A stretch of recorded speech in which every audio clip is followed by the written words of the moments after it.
Hi everyone, welcome back to my channel. Welcome to Nina's Chelsea Corner. If you're new around here, Chelsea beat Spurs 2-0 at home, double over Tottenham this season, which isn't so bad considering we've been in terribly inconsistent form.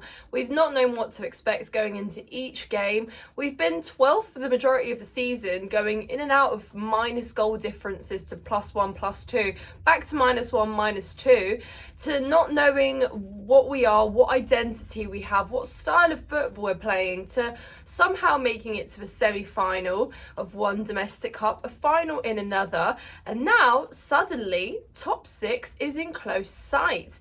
So not too bad, huh? When you put things into context, when you see that with the progression of the seasons, our expectations changed because they had to, and now suddenly we can actually ask again and demand again, and European football seems like a possibility, guys. It seems like a possibility. We bounced back from what was an abysmal London derby at the Emirates Stadium to beating Tottenham at home again and scoring 6 goals against them this season. Yeah, the away fixture you could argue was shambolic. It was crazy, everything you want in a London derby pretty much, but 2-0, a clean sheet, a brilliant performance as well, and control of a game at home. Yeah, pretty happy, guys. I have no bad or negative comments on the game in itself. We'll dissect it, we'll go into it. I'm sure Chelsea fans, you enjoyed it thoroughly. If you're a Tottenham fan, sorry, not sorry.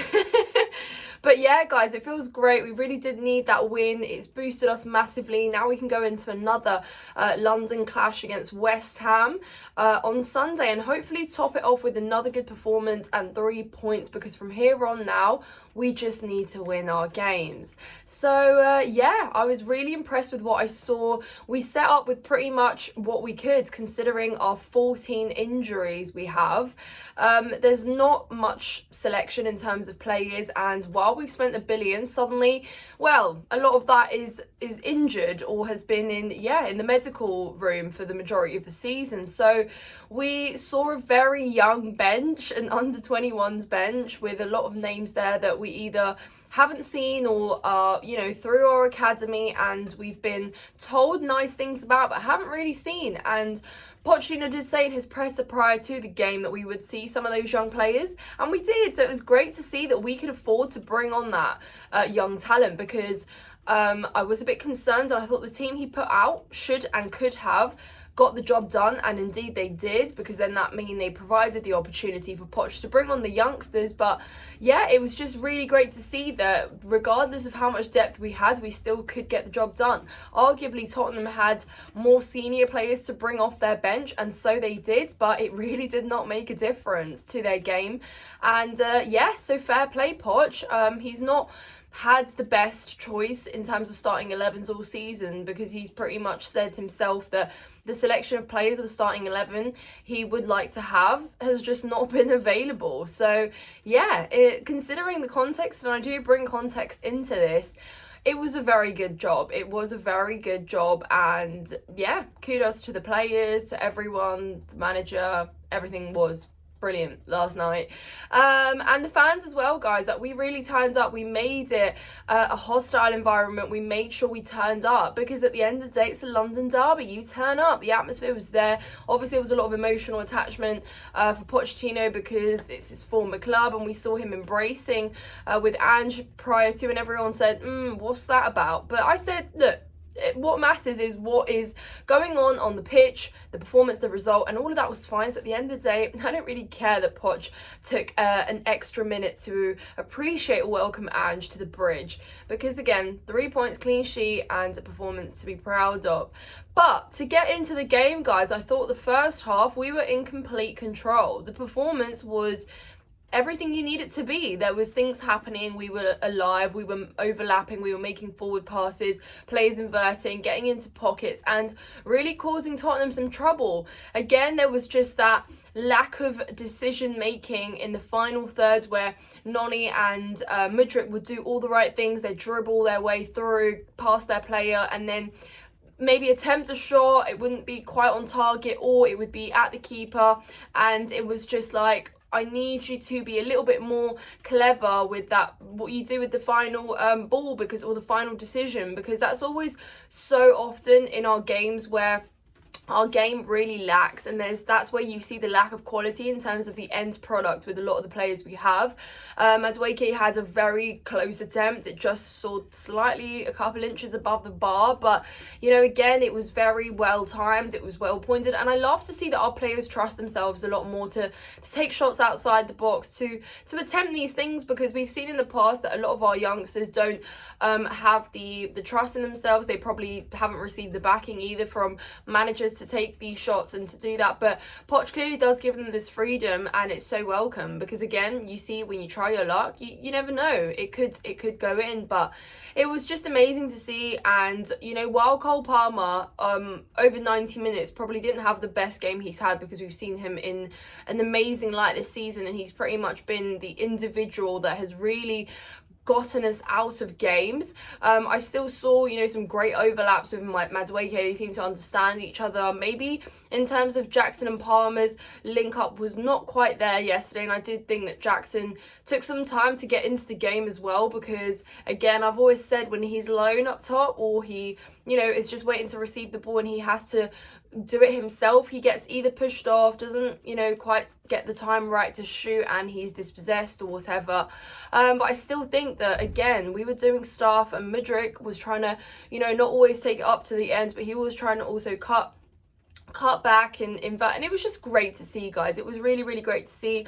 Cucurella, I think he was outstanding from the get-go. He was shutting down any danger that was, you know, even attempted on the left-hand side, and I love Cucurella for his work ethic. You know, I think that's a really underrated quality that he has, you know, in terms of football ability, and perhaps the vision and intelligence at times is lacking, and he will leave his man unmarked. But in terms of work rate, Cucurella brings it. He is running constantly. He is always, you know, trying to track back, or if he loses a ball, he'll try and win it back. And that is a really underrated attribute to have. And again, we've criticised Cucurella, but we equally praised him last night, and we made sure he knew that he was, everywhere. He was brilliant, and what a blessing it is to have someone like Cucurella at the moment, and really count your blessings, because Chilwell has been unreliable. He's been so injury prone. He's been so in and out of games, and you just can't rely on that. Ian Maatsen, you know, we moved on. And arguably Levi Colwill, who's playing out of position, has also been injured. So who else do we really have? Nobody. So in times like these, you have to appreciate Cucurella, and you have to really, just give him the celebration and give him the praise that he deserves, because he was really, I'd personally give him man of the match last night. I'm really happy for Trev, and you know, we'll talk about Trev as well, but Cucurella equally deserved it, in my opinion. And he turns up against the top clubs, and it's almost like he is sort of like, his energy comes from that passion in terms of like London derbies or these big games where he really does rise up, because he almost wants to live up to the expectations, live up to the price tag, which at times he maybe hasn't. So yeah, really, really great. Just wanted to give him the recognition he deserves. But Trevor Chalobah, our goal scorer, our first goal scorer that really put the game into our hands and really, set our hopes high for that. What a brilliant header that was, and obviously well received from Gallagher's cross, which was perfectly pinpointed, but a great finish. And I'm so happy for Trev, guys, because I think he's been so unlucky in the last couple of years in terms of being mistreated, a combination of injuries with the uncertainty of his future at the club, and he's handled himself so well. He's been so professional about everything, and he's never sulked. He's never kicked a chair or something in despair because he's not been selected or something. He's been so patient, and he was rewarded for that last night. And his defense was amazing, you know, offensively, everything to his game was perfect. So really, really happy with Trev. He deserves it so much, but yeah, just couldn't be happier. So great to see that, our academy players combining for that first goal. Amazing, and what you love to see. And the second goal, of course, was a brilliant free kick, by the way, from Cole Palmer. Rattled the top crossbar, and it was beautifully followed up by Nicholas Jackson. And guys, I must say, I give Nicholas Jackson a lot of credit for that, because not always do you follow up, and not always are you able to put that header away specifically, because it didn't have much pace for it. It sort of bounced off the bar, and then it was a moment of, like, you know, we were sort of disappointed that it didn't go initially, and then you're kind of like, right, what's happening? But Nicholas Jackson, yeah, he heads it perfectly. He heads it perfectly, and I think Son, and I can't remember which other Spurs player was there, equally, yeah, could have defended that, but they didn't. And fair play, Jackson. He celebrated. He got his moment, because again, I think like last night would have been another game that he maybe would have been frustrated with himself a little bit had he not scored. But there we go, that's 4 goals scored against Tottenham in his first season at Chelsea, so not so bad. Not such a bad stat to have up your sleeve, yeah. And we won't bring context into that one. 4 goals is 4 goals. So fair play, Nico, and I love his celebrations. He's always so ecstatic to score, and yeah, you see what it means to him. So it's nice to have that. It was great to celebrate, and there you go, 2-0. But, you know, I'd say in the second half, Tottenham really did apply some pressure, and it was a case of, do we crumble after a brilliant first half display? Do we replicate that in the second half? Because it's a pattern all season where we almost come out looking shakier, looking a bit more insecure, and it's like we invite the pressure ourselves, but we didn't, and we honestly did not let Tottenham punish us. It would have been such a shame, really, to even concede to them last night. So, yeah, couldn't be more pleased. Clean sheet, Petrovic, yeah, fair play. Fair play. But yeah, guys, all round really great. Some confidence to take into this weekend. If we can beat West Ham, this automatically turns that into a much more positive month, and potentially end of the season, because we've got our eyes on European nights, and it's just going to be not such a bad turnout to what we expected in the end, because my expectations shifted drastically as soon as I saw what we were in for this season. So again, I'm going to be absolutely happy with this, and hopefully we can talk about this season in a somewhat positive light at the end of the day.